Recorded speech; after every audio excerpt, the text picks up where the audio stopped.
안녕하세요. 오늘의 사건 일지 그날의 비밀번호 에피소드 19화는 부의 비밀입니다. 부의 비밀이요? 아, 이거 오늘 회차는 평소보다 더욱더 집중해서 참여해야겠는걸요? 네, 여태 사건 일지 그날의 비밀번호의 여러 주제를 통해 다양하고 새로운 금융 지식들을 참 많이 알게 되었는데요. 미소님은 경제금융 사건들을 보면 부자들은 과연 어떻게 부자가 되는 것 같으세요? 제가 봤을 때 부자들은 약간 남들이 생각하지 못한 것을 먼저 개발을 하거나 혹은 투자하거나 적재적소 타이밍에 맞게 돈을 굴릴 줄 아는 것 같아요. 저도 참 많이 공감하는데요. 사실 주식 투자를 할 때도 앞으로 커질 시장에 대해 투자를 하고 사회경제 뉴스를 보고 공부를 열심히 해야 한다고 하는데 이런 공부 없이 여러 카더라 소문만 듣고 자신의 소중한 돈을 투자하시는 분들도 참 많더라고요. 아프다. 살짝 찔리는데요? 이거 제 얘기 같아요. 주식시장을 보면 정말 뉴스 하나로 주식이 갑자기 상승하고 하락하고가 한 끗 차이더라고요. 오늘은 시대를 잘 읽어서 부자가 된 부자들의 비밀에 대해 열심히 같이 알아보고 저도 그 비밀을 한번 따라해봐야겠습니다. 네, 좋습니다. 그럼 넘버카드와 함께 바로 시작해볼까요? 자, 먼저 첫 번째 카드는 비밀입니다. 키워드는 공통점의 키넘버는 1861이네요. 정답은 1861년일 텐데 이 1860년에 힌트 없을까요? 이때면 링컨이 미국의 대통령이었을 텐데요. 이때 전쟁을 한번 생각해보세요. 남북전쟁이군요. 네, 맞습니다. 미국의 남북전쟁은 1861년부터 65년까지 약 5년 동안 계속됐는데요. 노예제도에 반대하는 링컨이 대통령이 되자 노예에 대한 이념이 다른 남북전쟁이 일어났고 1863년 링컨은 약 300만 명의 노예를 해방하고 그 유명한 선언을 외쳤죠. 국민에 의한, 국민을 위한 정치 이거 말씀하시는 거죠? 근데 이때 부의 비밀은 무엇이었는지 궁금해지는데 무슨 일이 있었던 건가요? 남북전쟁으로 세계적인 부자가 된 인물이 3명이 있는데요. 바로 록펠러, 카네기, JP 모건입니다. 너무 유명해서 이름들은 다 들어본 것 같아요. 이들의 영향력은 지금 미국에서도 엄청난데요. 가문의 가문을 이어 부를 이어가고 있습니다. 차례차례 설명을 해드리면요. 록펠러는 석유왕, 카네기는 철강왕, JP 모건은 무기 중개업자로 성공을 이뤘습니다. 록펠러는 1859년 펜실베니아에 석유 광맥을 찾아내고 석유 산업의 급부상을 예견했습니다.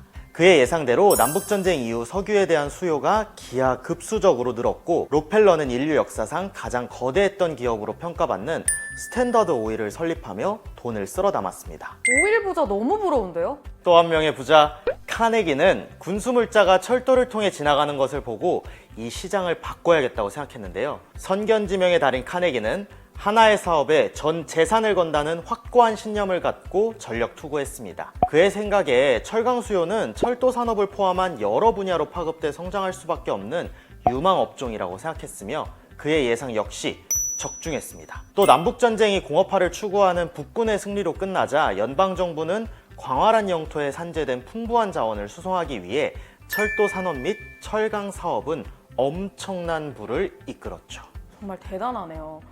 마지막 세 번째 부자 JP 모건은요? 네, JP 모건은 낙후된 총을 3.5달러에 사들여 22달러에 되팔아 남북전쟁을 기회로 잡아냈는데요. 그는 화약 생산을 독점하고 있던 미국 최대의 무기상 뒤폰과 손을 잡고 총기류와 군화 등을 취급하는 무기중개업자로 나서 큰 돈을 벌 수 있었습니다.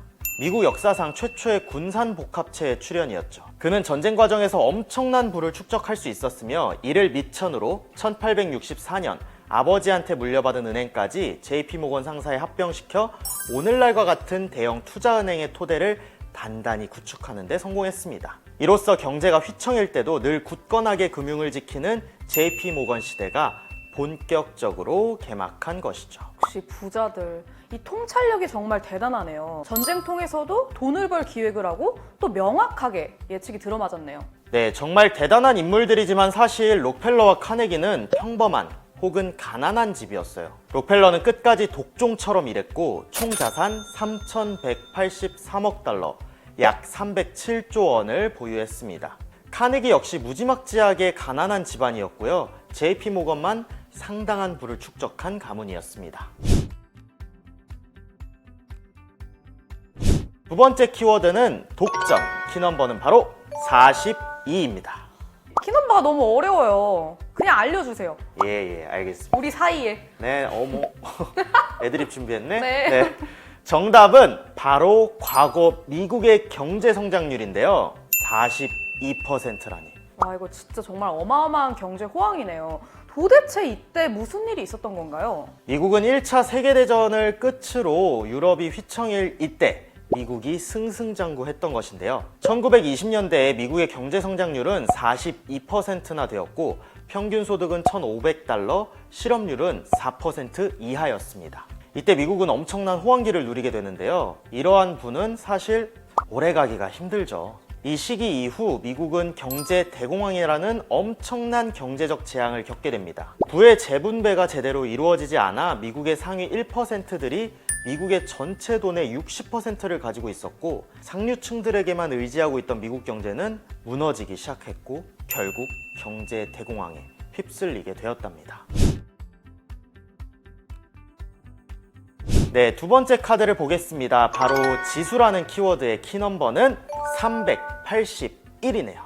아무래도 뭔가 경제 대공황이 미친 경제 지수일 것 같아요. 맞습니다. 이 수치는 미국의 다우존스사에서 발행하는 월스트리트 저널지가 매일 발표하는 주가지수 다우존스 지수인데요. 미국이 극호황기 때 다우존스 지수가 381포인트를 탁 찍었고 그 이후 198포인트까지 하락하게 됩니다. 불안해진 사람들은 10월 24일 목요일 가진 종목을 내던지기 시작했습니다. 당시엔 직접 거래소를 가야 했기에 엄청난 인파가 몰렸는데요.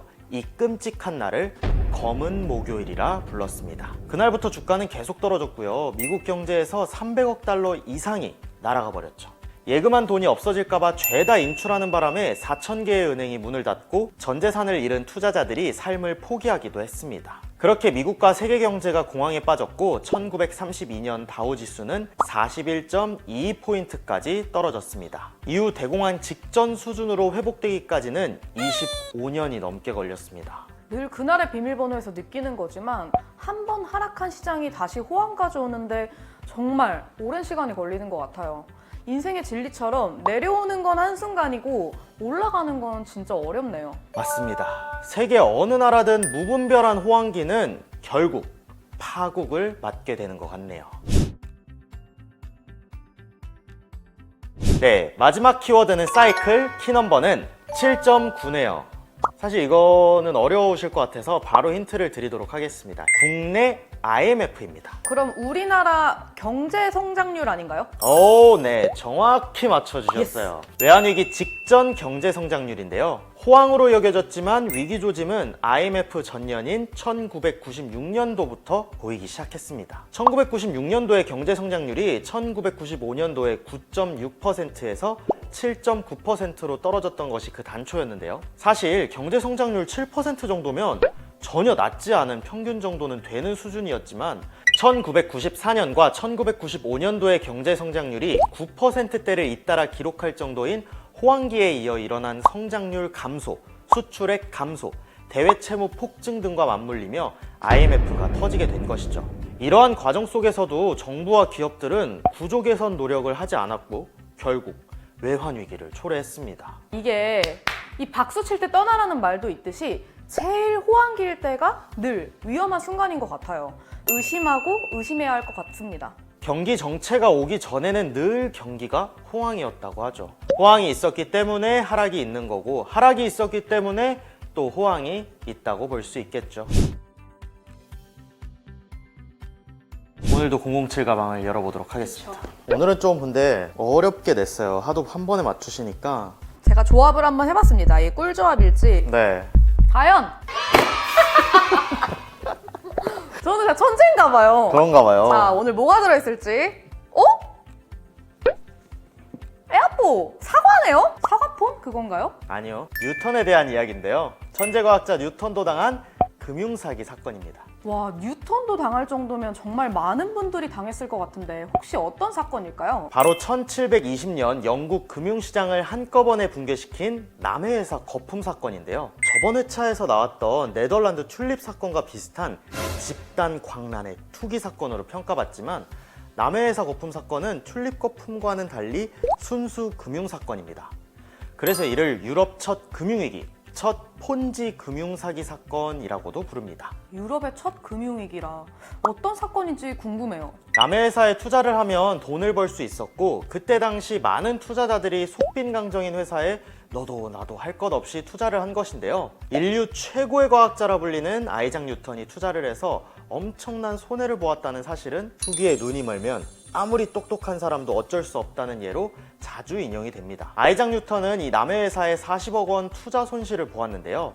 뉴턴은 투자한 돈을 2배 이상 벌었음에도 다시 재투자를 하며 엄청난 손실을 보게 됩니다. 당시의 상황이나 지금의 상황이나 유사한 지점들이 참 많네요. 요즘도 보면 엄청난 수익률을 낼 수 있다고 사람들을 현혹한 투자처, 또 사기꾼들이 기승을 하고 있는데 이는 정말 경계하고 유의해야 할 지점일 것 같습니다. 인류는 과거의 교훈을 잊어버리고 집단광란에 자주 빠지는데요. 사람들은 자기 확신에 빠지면 아무리 주위에서 충고를 해도 안 듣게 되죠. 오늘의 그날비는 희대의 천재였던 뉴턴의 유명한 이 말과 함께 마무리하겠습니다. 나는 천체의 움직임은 계산할 수 있지만 인간의 광기는 알 수 없다. 뉴턴이 한국말을 잘했나요? 영어로 한번 해주세요. 사과 들고. I can calculate the motion of heavenly bodies, but the madness of people. 오, 멋있다. 네, 그럼 저희는 다음에도 더 유쾌하고 아주 유익한 그날비로 돌아오도록 하겠습니다. 그러면 안녕. 안녕하세요, 김연아입니다. 지금 보신 이 영상 재밌고 유익하셨나요? 구독을 해주시면 더 재밌고 유익한 영상을 보여드릴게요. 좋아요와 댓글도 많이 부탁드립니다.